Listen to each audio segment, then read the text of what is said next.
Hi friends, ಇವತ್ತಿನ ವೀಡಿಯೋದಲ್ಲಿ ನಾನು ನಿಮ್ಗೆ ಹೇಳ್ಕೊಡ್ತಾ ಇದ್ದೀನಿ ಜುಕ್ಕಿ DDL 9000C ಮಾಡಲದು ರೀಸೆಟ್ ಯಾವ ಥರ ಮಾಡೋದು ಅಂತ. ನ್ಯೂ ವರ್ಷನ್ನು ಜುಕ್ಕಿ ಸ್ಮಾರ್ಟ್ ಮಿಷಿನ ಯಾವ ಥರ ರೀಸೆಟ್ ಮಾಡೋದು ಅಂತ. ಹೊಸಬ್ರು ಎಲ್ಲ ಯಾರೆಲ್ಲ ನೋಡ್ತಾರೆ ಬೇಗ ಸಬ್ಸ್ಕ್ರೈಬ್ ಆಗಿ ಹೊಸ ವಿಡಿಯೋಗಳನ್ನ ನಿಮಗೋಸ್ಕರ ಅಪ್ಡೇಟ್ ಮಾಡ್ತೀನಿ. ಕಲರ್ ಮತ್ತು ತುಂಬ ಯೂಸ್ಫುಲ್ ಆಗುತ್ತೆ. ಕೊನೆವರೆಗೆ ಸ್ಕಿಪ್ ಮಾಡಿದೆ ನೋಡಿ, ನಿಮಗೆ ಕ್ಲಿಯರಾಗಿ ಅರ್ಥ ಆಗುತ್ತೆ. ಸ್ಕಿಪ್ ಮಾಡ್ಕೊಂಡ್ರೆ ಯಾವುದೇ ತರಹ ಅರ್ಥ ಆಗೋಲ್ಲ. ಹಂಗೆ ಗೊತ್ತಿರೋರ್ಗೂ ಶೇರ್ ಮಾಡಿ, ಅವ್ರಿಗೂ ಯೂಸ್ಫುಲ್ ಆಗಲಿ. ಓಕೆ, ಬನ್ನಿ ಸ್ಟಾರ್ಟ್ ಮಾಡೋಣ. ಮಿಷಿನ್ ಆನ್ ಮಾಡ್ತಾಯಿದ್ದೀನಿ.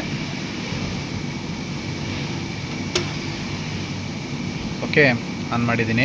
ನೋಡ್ಬೋದು 2 ಇದೆ, ರಫಿಂಗು 2 ಇಲ್ಲಿ 4 ಇದೆ. ಓಕೆನಾ, ಇವಾಗ ಎಮ್ ಕೀ ಲಾಂಗ್ ಪ್ರೆಸ್ ಮಾಡಿ. ಎಮ್ ಕೀ ಲಾಂಗ್ ಪ್ರೆಸ್ ಮಾಡಿ, ಕ್ಲಿಯರ್ ತಗೊಳ್ಳಿ. ಎಮ್ ಕೀ ಲಾಂಗ್ ಪ್ರೆಸ್ ಮಾಡಿ 2 ಬೀಪ್ ಸೌಂಡ್ ಬರಬೇಕು. 1 2 ಬೀಪ್ ಸೌಂಡ್ ಬಂದಷ್ಟು ಬಿಟ್ಬಿಡಿ. ಪ್ರೋಗ್ರಾಮ್ ನಂಬರ್ 14ಕ್ಕೆ ಹೋಗಿ.